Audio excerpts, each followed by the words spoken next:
The intent with these originally was to have them on the third Monday of every month, but because of the many holidays that we've had, they seem to be falling on the second Monday. But I greatly appreciate everybody being here once again, and not only that, but I really appreciate all the support that's been ongoing with the trainings that we've been rolling out. So for those of you who don't know, I think most of you do though by now, my name is Stephanie East, and I am the designated CANS trainer with Portland State University. And this is Angela Lee with Oregon Health Authority, and we do usually have webcam going, but that's not functioning today, so you just get our voices. And I'm Melissa Mywary. I'll be helping with operations and with the call today. If you have questions, please feel free to. I will pause the Stephanie and Angela to answer your questions. Or if you would like to answer them over the phone, I will know that you want to talk by the raise hand function. So those are two options. I will also be unmuting everybody. So please be aware of background noise. And if you are still muted, it's because you do have background noise. So that's that. So let me know if you have questions. Over to Stephanie. Tom or Joe, or either of you on the line this morning?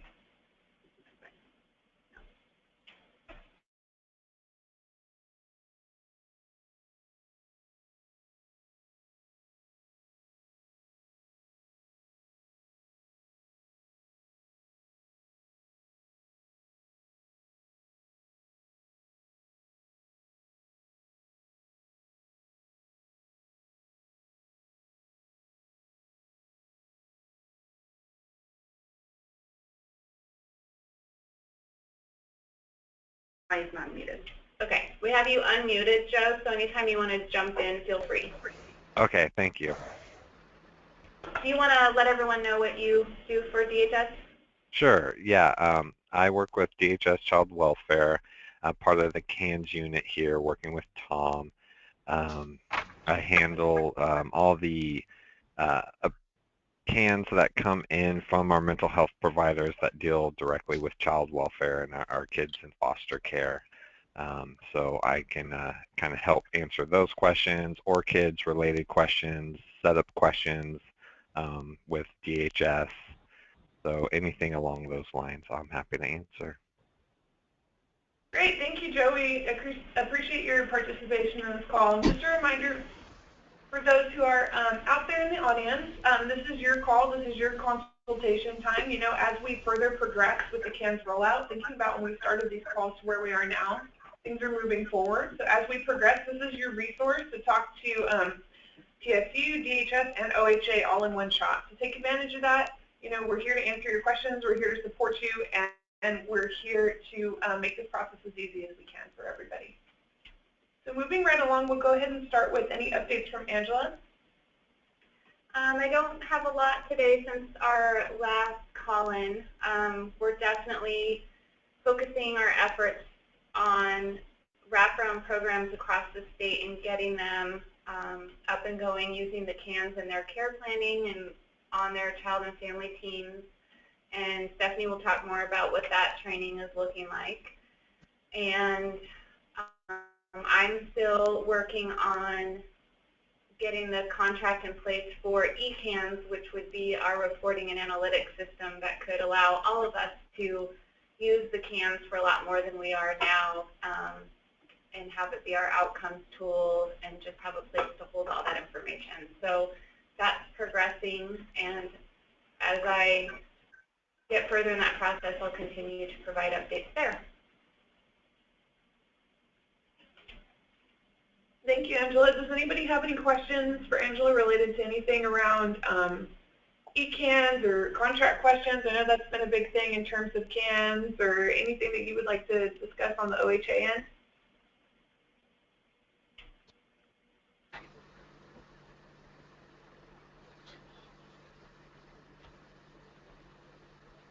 Okay. All right. Well, I'm going to turn it over to Joe briefly to give any updates on the DHS end, or any questions, comments, concerns that you may have regarding DHS. So, Joe, if you want to give any updates? Yeah, one thing that I'll be attending next month in March is the FEC meeting up in Portland that I believe most of the mental health providers are invited to. So I'll be there to kind of help answer any questions that people might have.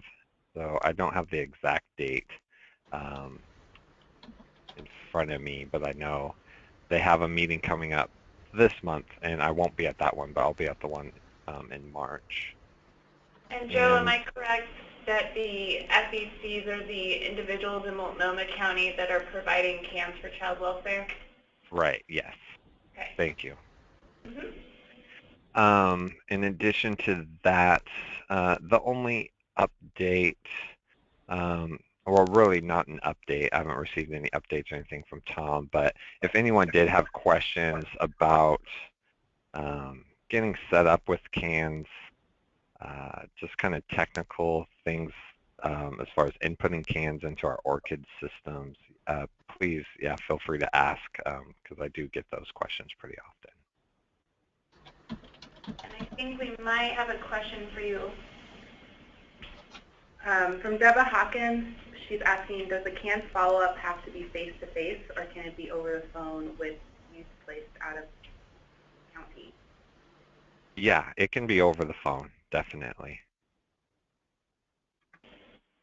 And I think, Deborah, are you asking regarding the child welfare cans requirement? No, he's in a facility, so DHS won't accept it.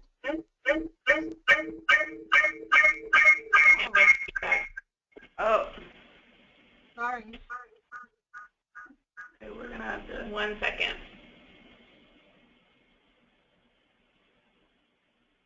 Hello, Deborah. Is there multiple mics in your office, maybe? No. Well, maybe the computer one's on too. Let me try. Yeah, turn off your computer mic. Can you hear me? Oh, no, you're... It's echoing.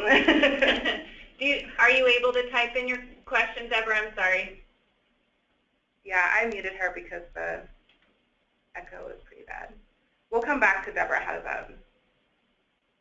Deborah, you can also chat as well. We'll come back to Deborah. I have another question from Mary. Is there a way to get background info, if any, from DHS to us as the CANS screeners with the referral for CANS? Many times the foster parent doesn't have any info that is needed in the CANS. Yeah, so with that, I mean, that's definitely something I'm working on with child welfare caseworkers in providing as much information as they can. The best thing to do is to connect with the caseworker. There should be a number usually on the referrals to call the caseworker directly, and that's what I would recommend is contacting the caseworker if there's more background information needed.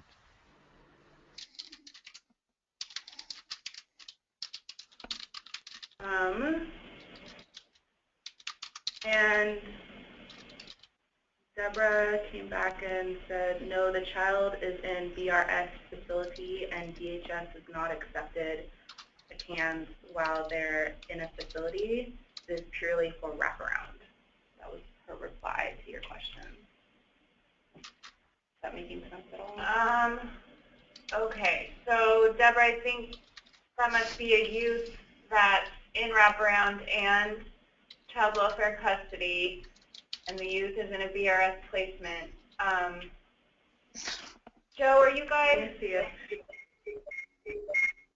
echoing. Joe, are you guys needing the CANS to make service decisions when youth are in a BRS facility, or just foster care? Just in foster care. Yeah, we don't request CANS when they're in a BRS, only when they're in foster care. So if it's wraparound and there's a CANS that's happening through wraparound, I don't believe that we would request that, but we could use that if that kid comes back into foster care, we could connect with wraparound and the cans that, if it was recently completed, we could connect with them and have them update it or whatever is necessary. Yeah. And Deborah, if your question is primarily around whether or not youth or family need to be present to have a rescreen done, that's not a requirement. The CANS rescreens and even an initial CANS can be done without the youth and family present. Correct, yeah.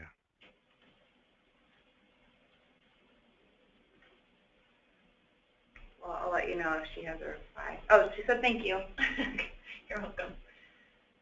I hope this is helpful for everybody. You know, one of the things that we've consistently gotten feedback on is that people want the opportunity to have a lot of these questions addressed, not only with PSU and OHA, but also with DHS. So we're really making that effort to be here to kind of support that and to support everybody's needs. So let us know always, and we're always open to feedback, and we can tailor these because these are your calls, and these are all here to support you as we continue to progress.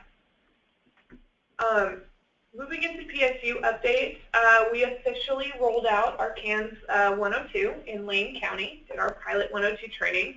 If anybody's on from Lane who was at that training from Direction Service, please feel free to chime in and talk about anything that you liked or didn't like around that. I don't know if anybody is out there from that, but it seemed to go really well. There was a lot of forms that people really seemed to benefit from. We got a lot of positive feedback around some of the crisis plans and plan of care templates and things like that that we were able to train to. It went really well. So one of the things that's been a strength in this particular training is we did have our co-trainers there. So we had Shauna from OFSM that was involved, and we also had Vanessa from Youth Move that trained this along with us. And it went really well, but 2 days was a good amount of time to kind of cover some of the things that we wanted to cover. And overall, I think everybody was pretty happy with it. So it was really exciting to roll that out. And I look forward to working with you all and doing that in different regions. In terms of training calendar at this time, this is the most updated schedule, but it's changing all the time. I'm in the process of scheduling a couple more CANS 101s as well as a few more CANS 102s. But these are the dates that have been solidified. And just a reminder, like, these are all going to be region-specific and site-specific. So we're changing them. We're doing them in a way that it allows people to get the most benefit for their site. So let us know, let me know, reach out to me, reach out to Angela if there's anything more that you need. In terms of scheduling, we're just starting to roll out some coaching around the CANS as well. But it's very individualized, so this is what we're able to offer. So if you haven't had anything scheduled, we're trying to get everybody on the calendar. One of the things that I know is in the contract is for the CANS, we want to see some forward progress. I know there are some regions that developmentally are more ready than others, but please come have a conversation with me, have a conversation with Angela or Kathleen, and discuss with us how we can support you moving forward. So as you can see, there's a lot going on in terms of CANS 102 trainings that are upcoming, and hopefully by this time next month we'll have more scheduled. Amber has a question. Any estimates on when the trainings might be scheduled for Central Oregon? And I do want to clarify the trainings you see on the screen and that Stephanie is discussing now. These are a CANS within wraparound focus. We'd prefer not to have too mixed of an audience because, as we know, we're unfortunately kind of all coming at this from a different vantage point. And so this training push is really for those that are going to be utilizing the CANS within wraparounds, and any training needs that child welfare might need, or those that are providing CANS only for child welfare, please be in contact with either myself or Joe and I will work together and see what we can do there. And it is possible we'll bring Stephanie into some of that work as well, but there's other ways we can meet that need. Deborah has another question, but it's not trainings related. That's fine. This question for Joe. She has, her password has expired and need to enter a CANS into ORCID. The link that is sent will not work. States it cannot be displayed. For ORCID, Deborah? Yes. Yeah.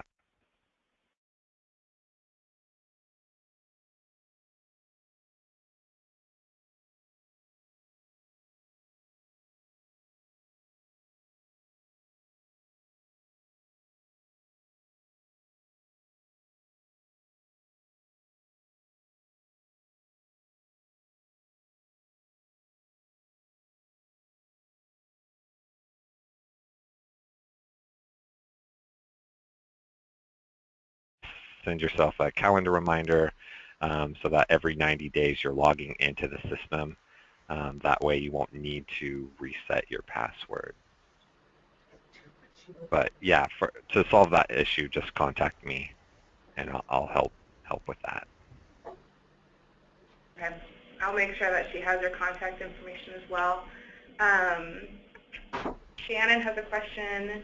Is Pacific Source coordinating a regional training for Central Oregon for wraparound cans, or should we coordinate individually? So for Pacific Source, we're still working on getting Fidelity wraparound into the Pacific Source region. That'll be starting in the coming months.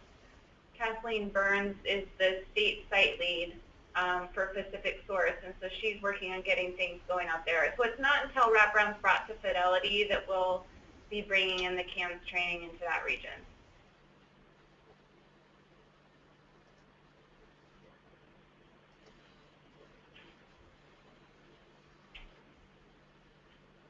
Does anybody else have any questions around training? I know there's still a couple of sites that I'm in contact with right now to set things up, but for the most part, this is what's firm, this is what's on the books, and this is what is going to be happening in the next few months. I have a lot of availability still in my schedule to schedule training, so if you need that, feel free to contact me. The only other thing I wanted to mention too is we've been getting a lot of questions about like agencies that are on Parade Foundation and stuff, and I just wanted to make it really clear. I wanted to that Angela will be the one to field those questions too, in terms of when you're logging into the Parade site. If you have any problems with that, if your agency is not listed, connect with Angela. Does anybody else have anything around training?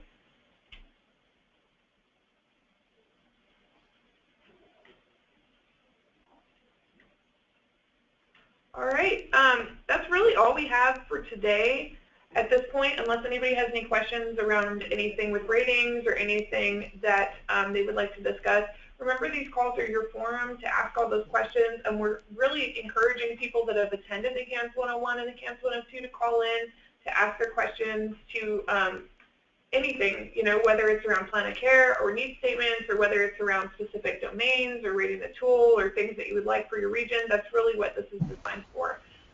So we're available to you as long as you need us, and that's what we're here for. So that being said. Another question. Deborah has a question. Trainings in Eastern Oregon?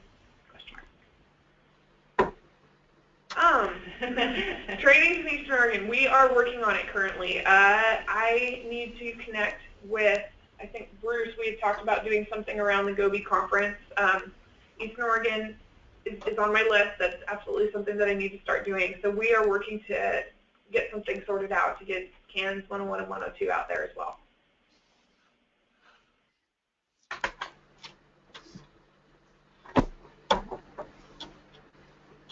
Any more questions on anything, or anything that in future meetings we should dive deeper into just to provide more clarification? Christina Barnes says that Bruce and I have talked and that Gobi conference won't work, so we're looking at something else. Okay. Yeah, just let me know whatever you guys need, and I am happy to support that.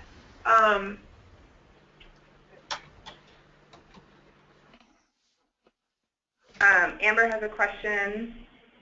Christina says that she'll be calling you. Amber has a question. Go ahead, Amber. Hi there, Amber from Deschutes County. It's more of a Joe Orchids kind of question concern. I think our biggest issue has just been a lot of the technological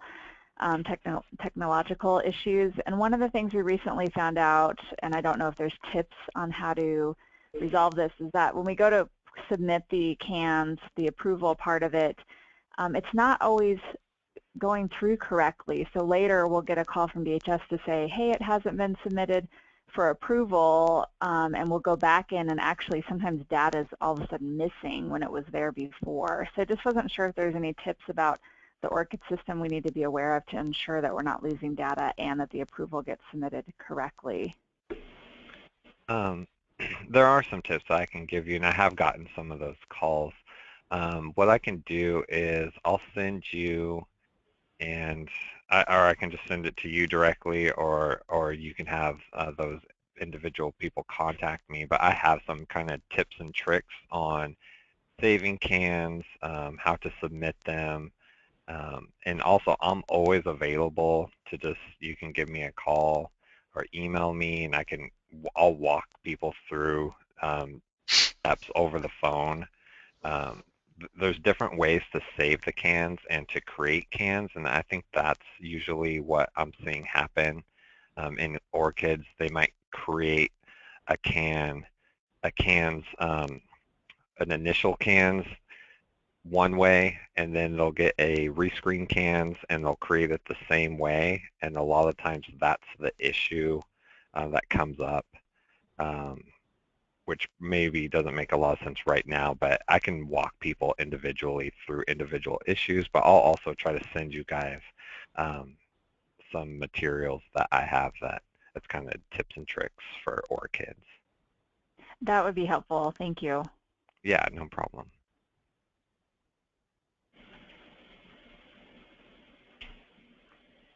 Anything else?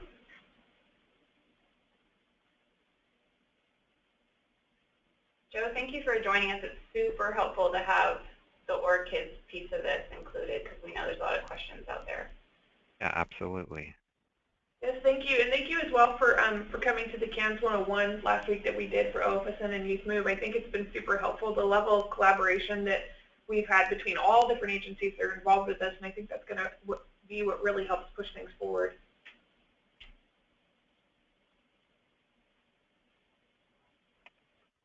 Okay. All right. Well, thank you, everybody. We are signing off for this week, and by this time next month for our call-in, we're going to have quite a few more 102s under our belt, a couple more 101s, and hopefully some more updates. So until next time, happy Monday, everybody. Thank you. Thank you. Bye.